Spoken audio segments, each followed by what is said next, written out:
चलिए आज हम लोग बात करेंगे ओम का नियम। ठीक है, आप लोग क्लास 10th में ओम का नियम पढ़े होंगे। ठीक, यहाँ पर भी हम ओम का नियम पढ़ेंगे और फिर ओम के नियम की उत्पत्ति भी पढ़ेंगे। कैसे ओम का नियम वो जो ओम ने दिया था उसको हम प्रूव भी करेंगे एक तरह से।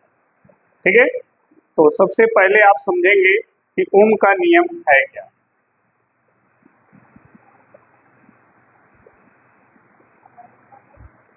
ओम का नियम, इसी को इंग्लिश में बोलते हैं ओम्स लॉ। ठीक है, समझिए, शोर ना करें। ओम्स लॉ क्या है? देखिए, एक जर्मन वैज्ञानिक है, इनका पूरा नाम है जॉर्ज साइमन ओम। ध्यान से सुनिए, ओम्स लॉ ओम वैज्ञानिक का नाम है, लेकिन ये शॉर्ट नाम है। इनका अगर फुल फॉर्म देखेंगे, इनका पूरा नाम जब देखेंगे तो वो है जॉर्ज साइमन ओम। इन्होंने 1831 में किसी चालक में बहने वाली धारा और उसके सिरों के बीच उत्पन्न विभवांतर के बीच संबंध स्थापित किया था। उसी संबंध को हम ओम का नियम कहते हैं। ठीक है, अब वो संबंध क्या था, वो संबंध भी हम देखेंगे। ठीक है, तो ध्यान रखिएगा, अगर कोई पूछे कि ओम का पूरा नाम क्या है, जॉर्ज साइमन ओम। कहाँ के रहने वाले थे? जर्मन के। जॉर्ज यानी जर्मन, एक तरह से समझ लीजिएगा। ठीक है, जर्मन के साइंटिस्ट हैं जॉर्ज साइमन ओम। 1831 में इन्होंने किसी चालक में बहने वाली धारा और उनके बीच सिरों के बीच का विभवांतर, दोनों के बीच क्या किया? संबंध स्थापित किया। ठीक है, जॉर्ज साइमन ओम का ये मानना है, ये कोई चालक तार है और इस चालक तार के सिरों के बीच अगर भी वोल्ट का विभव स्थापित हो जाए तो इसमें धारा बहने लगती है। ठीक, तो ये विभव और धारा दोनों के बीच जॉर्ज ने एक संबंध स्थापित किया था और वही संबंध क्या कहलाता है?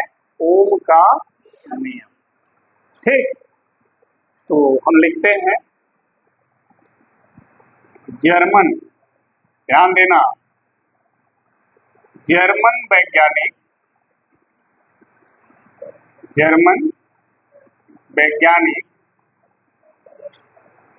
जॉर्ज साइमन ओम। जर्मन वैज्ञानिक जॉर्ज साइमन ओम, यही वैज्ञानिक हैं, ने सन 1831 में, ठीक है, किसी चालक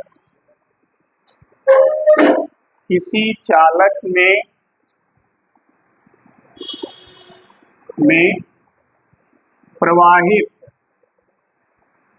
धारा, ठीक है, जर्मन वैज्ञानिक जॉर्ज साइमन ओम ने सन 1831 में किसी चालक में प्रवाहित धारा और उसके सिरों के बीच विभवांतर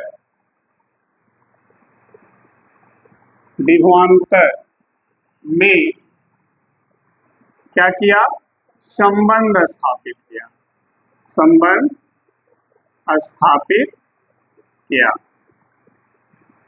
इसी संबंध को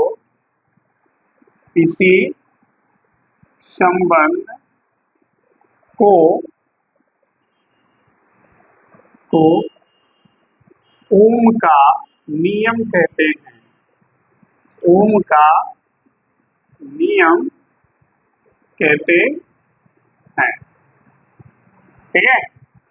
इन्होंने एक संबंध बताया कि अगर किसी चालक में धारा बह रही है, ठीक, तो ये धारा कब बहेगी, जब चालक के सिरों के बीच विभवांतर होगा। तो उन्होंने कहा जब धारा बह रही है तो धारा और चालक के सिरों के बीच के विभवांतर के बीच में एक संबंध है, और वो संबंध है क्या, उसी संबंध को ओम का नियम कहा गया है, ठीक।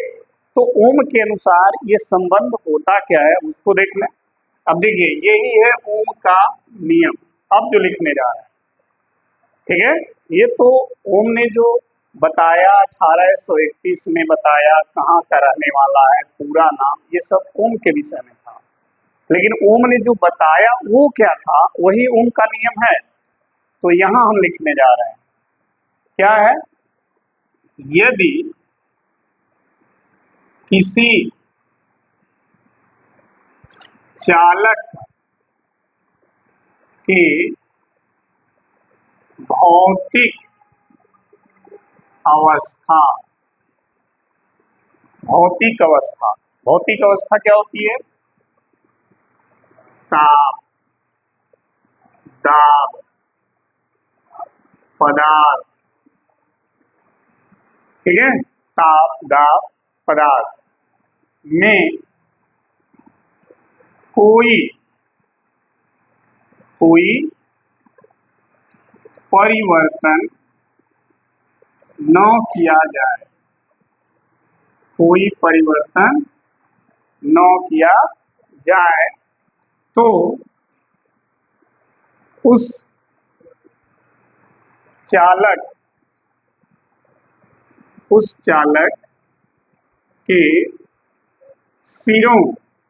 सिरों के बीच का विभवांतर उसमें बहने वाली धारा के क्या होगा, समानुपाती होता है। हो गया, ये है ओम का नियम।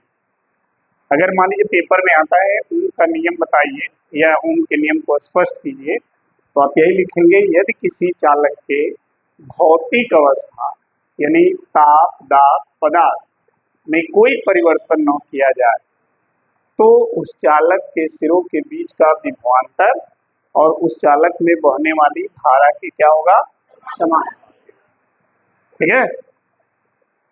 ये जो विभवांतर होगा उसमें बहने वाली धारा की क्या होगा, समानुपाती होगा, ठीक।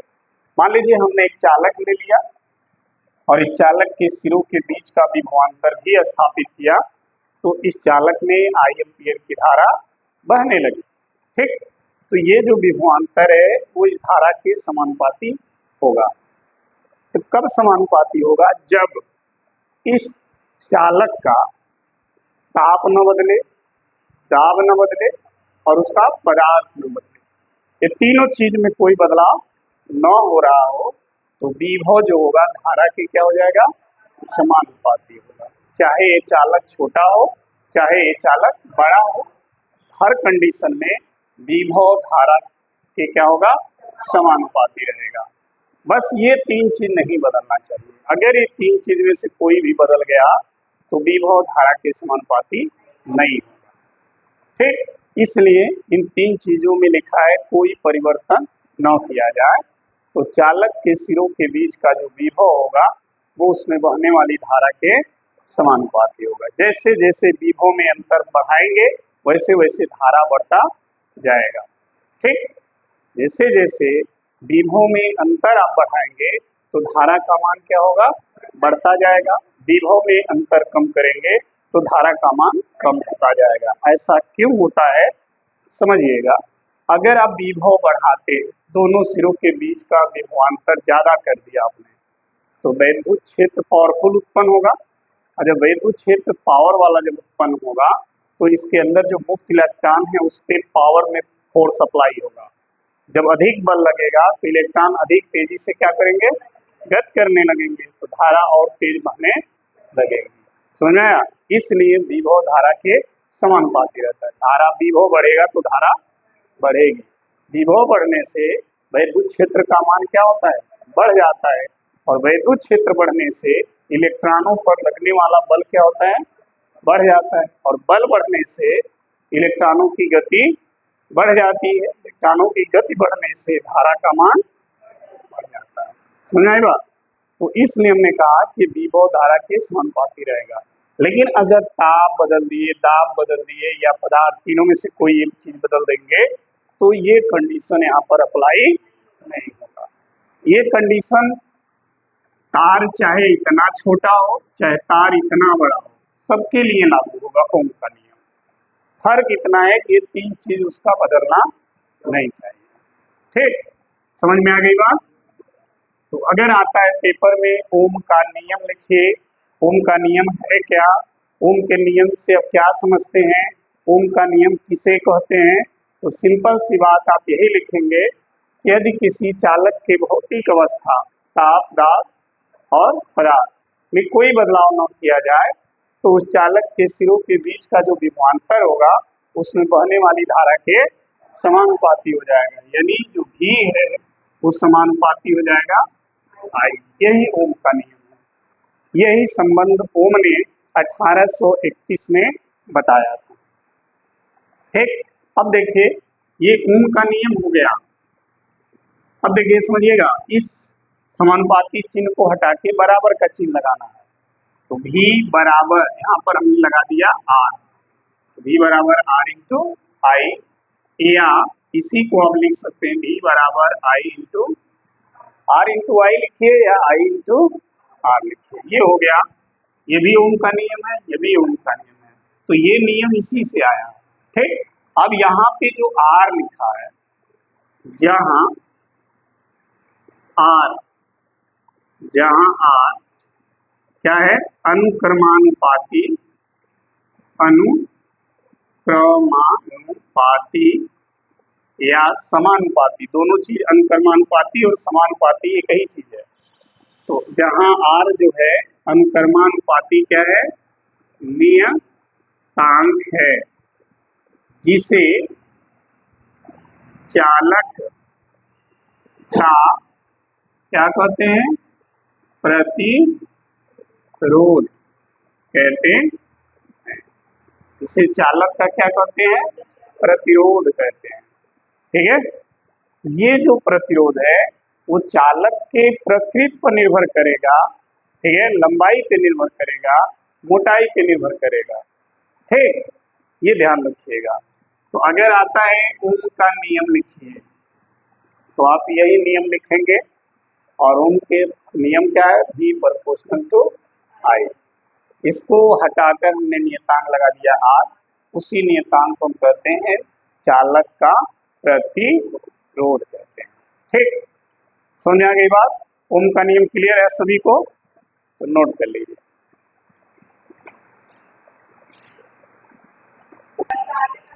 चले देखिए,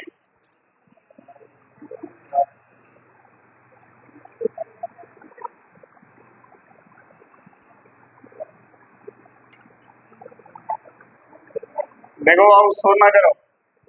अब जो बात करेंगे हम लोग, ओम के नियम की उत्पत्ति, कैसे ओम का नियम V प्रोपोर्शनल टू I आता है। ठीक है, अब जो हम हेडिंग डालने जा रहे हैं वो परीक्षा में कई साल पूछा हुआ है, इसलिए वेरी वेरी इंपॉर्टेंट। ठीक है, अनुगमन वेग के आधार पर ओम के नियम की प्राप्ति। ठीक है, हेडिंग डाल लें, अनुगमन वेग के आधार पर ओम के नियम की क्या प्राप्ति। ठीक है, या उत्पत्ति, चाहे प्राप्ति हो या उत्पत्ति हो। हाँ, उत्पत्ति मतलब उत्पन्न होना, प्राप्ति मतलब प्राप्त करना। दोनों मतलब एक ही है, ध्यान रखिएगा। अगर आता है पेपर में कि अनुगमन वेग के आधार पर ओम के नियम की उत्पत्ति कीजिए, तो आप ये वाला करेंगे। केवल आता है ओम का नियम लिखिए, तो इसके पीछे जो हमने बढ़ाया है वो लिखेंगे, ठीक है। तो ये ज्यादातर एग्जाम में पूछा हुआ है, इसलिए हमने कहा ये वेरी वेरी इंपॉर्टेंट है, ध्यान रखिएगा, ठीक है। कैसे हम अनुगमन वेग के आधार पे ओम के नियम की उत्पत्ति करते हैं, उसके लिए देखिए, मान लीजिए कि आपके पास कोई चालक तार है, ये कोई चालक तार है, ठीक। इस चालक तार की लंबाई L है और तार के सिरों का क्षेत्रफल A है, ठीक। इस तार के एकांक आयतन में मुक्त इलेक्ट्रॉनों की संख्या N है और ये इलेक्ट्रॉन जिस वेग से गति कर रहे हैं वो वेग क्या है, VD है। समझ में आया? तो ये चीज हम यहाँ पर लिखेंगे। माना किसी चालक तार की लंबाई L और अनुप्रस्थ काट का क्षेत्रफल A है, ठीक है। तार के एकांक आयतन में मुक्त इलेक्ट्रॉनों की संख्या क्या है, N है और वे इलेक्ट्रॉन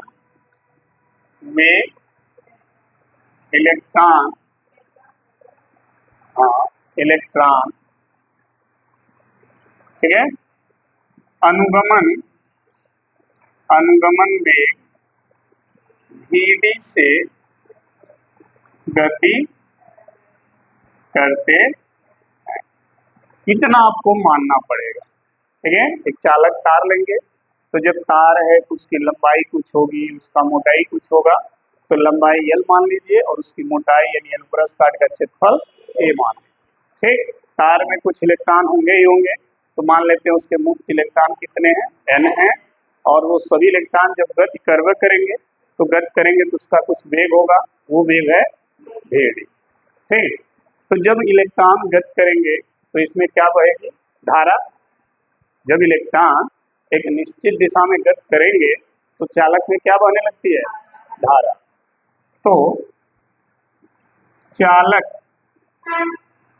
में प्रवाहित विद्युत धारा, इस चालक में जो धारा प्रवाहित होगी उसका मान क्या हो जाता है, तो I = NEA यही होता है ना।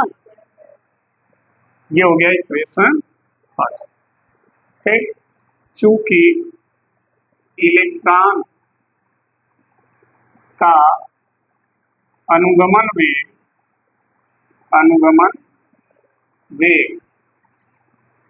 VD का मान होता है EV/mL इंटू, याद है इतना VD का मान होता है। ये VD का मान समीकरण 1 में क्या करेंगे, तो समीकरण 1 में VD का मान रखने पर, तो जब ये मान यहाँ रखेंगे, दिख रहा है ना, तो I = NEA और VD की जगह हो गया EV/mL इंटू टाउ, कितना आ जाएगा।